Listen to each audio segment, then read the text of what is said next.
fellow Americans, it's Mark Twain, at least a spirit version of me, come back from the beyond as an oracle. The Almighty has sent me from the heavenly heights back here to the planet Earth to cheer you up during the COVID-19 virus with my unique brand of humor. As you know, I have become greatly impressed with your instruments of technology, especially iPhones and iPads and the marvels of your flat-screen televisions. I was moved recently watching an emergency room nurse having an emotional breakdown on television. She was overwhelmed by the feeling of helplessness for those she couldn't save from dying of the virus. She was also fearful of putting her health in jeopardy as she practiced her profession.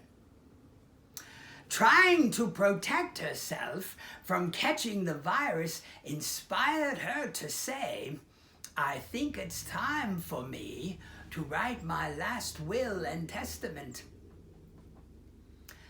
I was so touched by her vulnerability that I have decided to use the occasion of this videotaping to offer you a different option.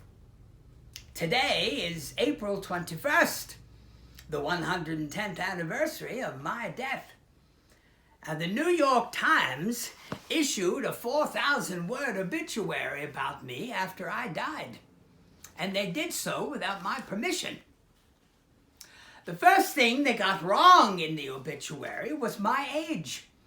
They said I was 75, but since I was the one who died, I can tell you for certain that I was 74.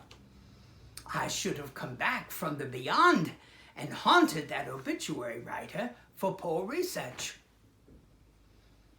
Now that vulnerable nurse's despair, witnessed by millions on television, inspires me to suggest that you devote some of your self-quarantine time to writing your obituary. But the underlying question that should motivate you to engage such an activity is, knowing you will die someday, how will you live? During this pandemic, you are facing statistics about death every day in hospitals and nursing homes and emergency rooms. Why, a day doesn't go by when you have to ponder the stage of death considering the large numbers of people who are dying from the virus. But I invite you to ponder the word dying from the viewpoint of how you are living through it as you witness so much of it on television. What are you letting go of? What are you emptying yourself of? What are you dying of emotionally while you're confined? Turn those emotional dyings into your legacy. What new mystery of life are you discovering while facing so much death that is impacting how you change and improve the quality of your life? If I had a chance to live my 1.0 life all over again, I would write my own obituary for the simple reason that no one knew me better than me. I would call it a living obituary, the final words of my life as I lived it for 74 years. Now, I know a lot of people who were happy not to be me. And I know a lot of people that I was happy not to be them. As far as I'm concerned, they led boring and unexciting lives. Now, the New York Times obituary contained a long list of facts about my 74 years of life. But facts are not the same as knowing the real person. An obituary in third person singular is not the same as a living obituary written in first person singular. Some of the facts printed about me in the New York Times obit mentioned my fiery candor against racial slavery, the threats I endured by anti-abolitionists, the rebukes I got speaking about anti-Semitism, or the ridicules for making fun of Congress, as if Congress needed my help in being made fun of. Now, on this Holocaust Remembrance Day, the same day as my death, I am proud of what I wrote and spoke about in terms of trying to stop that evil virus from ever returning. So on this anniversary of my death, while you are faced with as much of it during this pandemic, I want to advocate for a cultural change. I want to sow in you a seed for writing your obituary while you're living. Let it be the way you answer the question, knowing you will die someday, how will you live before you die? Turn the answer to this question into your life's legacy. As you experience being self-quarantined, reflect on the words of my neighbor in Hartford, Connecticut, Harriet Beecher Stowe. And I quote her words, "The bitterest tears shed over graves are for words left unsaid and deeds left undone," unquote. Make time each day to ponder what words you need to speak and what deeds you need to do to reverse regrets in your life. Now let me share with you what a living obituary looks like. It's written in first person singular. Sadly, if you're reading this, Mark Twain has died. I'm sorry the news is not better, but even humorists have expiration dates. My warranty ran out on April 21st, 1910. That was my day to die, no matter what the Farmer's Almanac forecasted. Now, I prefer saying that I died to saying that I passed away. Things pass away, but people die. The cylinder phonograph of 1887 passed away. The Underwood typewriter number 5, which came online in 1900, has passed away. Henry Ford's Model T automobile of 1905 passed away. They were all replaced with newer modern versions of the originals, but humans die. There's no other word for it. So I won't cover it up any more than I use cosmetics.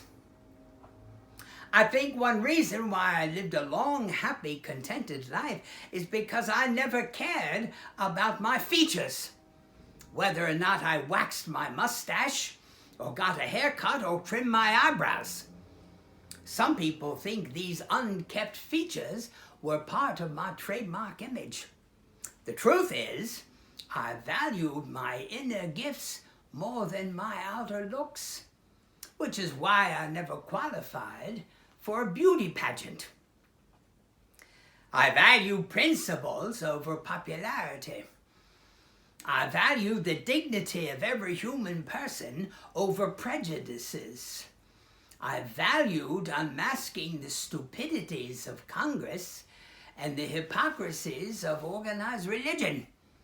While I was a Presbyterian, I never held grudges against any other abominations. Now, one subject that Mark Twain 2.0 would want to be remembered for is the urgency for saving the environment. It was not a hot-button issue during my 1.0 lifetime in the 1800s, when the nation was growing and becoming more industrialized. Back then, progress and expansion were paramount. Tomorrow is the 50th anniversary of Earth Day. So Mark Twain 2.0's living obit includes the truth that there are days up in heaven when I look down at the planet and what I see is not pretty. Not even with the help of this miracle cleanser called Windex, invented in 1933 by the Dracket Company. Now, Mark Twain 2.0 wants to advance a sense of reverence for all creation by inspiring you to imagine how each of you should be a card-carrying member of the Environmental Protection Agency. Since it is your environment, each of you should be doing your part in protecting it. Now, I'm ashamed to say that Mark Twain 1.0 smoked 30 cigars a day. Part of my 2.0 legacy is to announce that there are no smoking lounges in heaven. If you're adamant about smoking after your mortal life ends, you know where you can go to do that. You won't need matches or a lighter. There's plenty of fire and smoke down there, and Satan is very accommodating. Your first carton is free. I implore you, wake up to the truth that the only people benefiting from you smoking or vaping are the executives of the tobacco industry. As you burn your money on their products, you're making them richer while you stay poorer. They won't say they're sorry if your death was caused by respiratory disease. They don't care whether you live a long life or a short one. They won't even attend your funeral. I know that for a fact because they didn't attend mine. I peeked in the condolence book when no one was looking and didn't see any of their names. If no one from the tobacco company would attend the funeral of someone as wealthy and celebrated as me, well, you haven't got a chance. I implore you to spend your money on things that extend the quality of your life before death. During your self-confinement, if you smoke, reach out and ask for help in giving it up. Spend your time and money contributing to the spread of kindness, as so many Americans are doing during this pandemic. What I'm saying on television is that kindness begets kindness. Let your contribution to the spread of kindness as the antidote to the viruses of fear and anxiety be a piece of the legacy you leave behind. Put that in your living obit. It will help you uncover the secret to living a long life, namely outliving your obituary writer. That will be you, as you write it while you're discovering through this pandemic new ways to live a full, contented, and meaningful life before death. Now, I don't have any living relatives to leave anything to, so I leave for any American, first come, first serve, the following items: 100 rolls of toilet paper, 400 rolls of paper towels, 200 bottles of hand sanitizer, 60 containers of handy wipes, 50 cans of tomato soup, and a little bit left in this jar of Windex. Now go ahead and laugh. It's the best antivirus therapy, and it's free. During my self-quarantine, I continue to be uplifted by the creative ways people put human faces on the virtue of kindness. I will have more to say about this in my next video in 2 weeks. Until then, I encourage you, join them in spreading it everywhere, because kindness makes America great.